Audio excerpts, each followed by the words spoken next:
What's going on? This is Coach Kyle here at Hunt for Strength, here to give you 5 exercises that you can do for your lower body. So the first exercise we're going to try is a reverse Nordic curl. So regular Nordic curl is working the hamstrings with somebody, or we have something holding down our ankles, we're falling forward, working the hamstrings, but now we're going to fall backwards. So we're in this kneeling position, and all we're going to do is just engage our glutes, keeping our whole body straight, going from our head to our knees, and we're going to fall back, feeling that stretch in the quads, and then come right up. If that feels pretty good, what you can do too is add some weight, whether it be a dumbbell or a kettlebell. You just go back, feeling that stretch in your quads, and coming right up.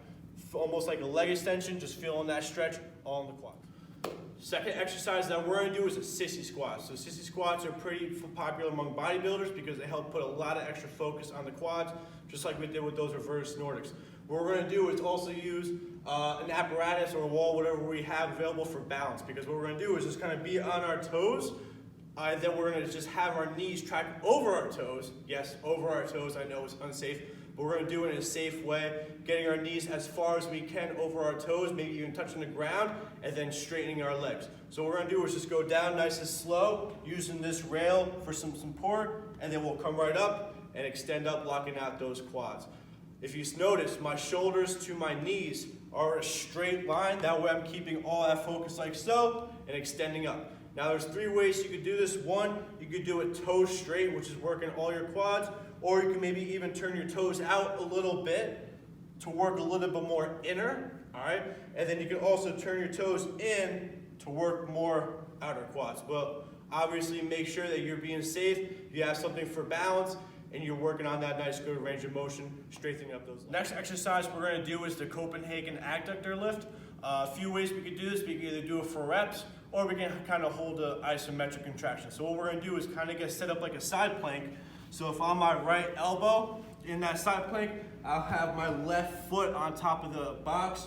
You can also use a chair, couch, whatever you have available at home, and we're going to have that bottom knee bent. All right, so we're going to have it bent, and all we're going to do is just lift up, pushing down on my ankle, feeling my inner thighs work like so. And if I'm doing it for reps, I'll come down at rest and lift back up. I'm pushing down as I lift up, just like so, working out the adductors. This is a great drill for athletes because it helps work the groin. So if you ever hear somebody say, oh, I pulled the groin, it's because their groins aren't strong. So this will help strengthen up those muscles, so that way less groin injuries will occur. Give them a try, do about maybe 5 to 10 each side, and you can also hold it up like so.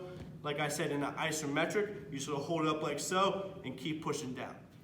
Next exercise, what we're going to do is called a stealth lunge. Kind of the same as a walking lunge where we're taking a step forward and coming up, but now we're going to take away that step up like so, and we're going to just try and stay down nice and low the entire time. It's a great way to just burn out the quads after a nice leg day workout. What we're going to do is just take a step forward, and instead of standing up nice and tall, we're just going to stay low the entire time, having our back knee lightly touch the ground, really working on those quads. Give them a challenge, try to go out as far as you can, hold some weight, whatever you can do to challenge yourself, make yourself stronger, and really burn out those legs. Next exercise, we're going to go with the Kang Good Morning Squat. Nice combo exercise that I hope work the hamstrings and also the quads. Also, we could do this in very different apparatuses. We can either have a dumbbell, band, barbell, or we can just go body weight. For body weight, we'll go with the little prisoner style, so we'll have our fingers interlocked behind our head, and we're going to start first in a good morning, just pushing our hips back, not really just having our chest fall down, pushing the hips back, loading up on our hamstrings, and then we'll just go ahead and drop into a squat, and we'll go back to that good morning, pushing our knees back, hips up high, and standing up nice and tall. How we do that with the dumbbell, we'll just hold the dumbbell right at our chest. We'll do the same motion, hips back, drop into a squat, hips back up, and stand up. Giving yourself a little bit of a pause in each position. With the band, what you're going to do is stand inside the band, feet separated, maybe just a little bit outside shoulder width. We'll get that band up on our traps. All right, try to have it on your shirt, not really so much your neck, don't want to rub against your skin. Hands out to the sides. We'll push our hips back, squat down, hips back, and up. Again, hips back, squat down, hips back, and up. Just like so. And then lastly, how we can do that with a bar. This would be for more advanced people who have done this before or some type of variation of it. But if you had a barbell, give it a try. We're going ahead and bring that bar up onto our traps. All right, not our neck, our traps. Pull that bar in, squeezing your lats.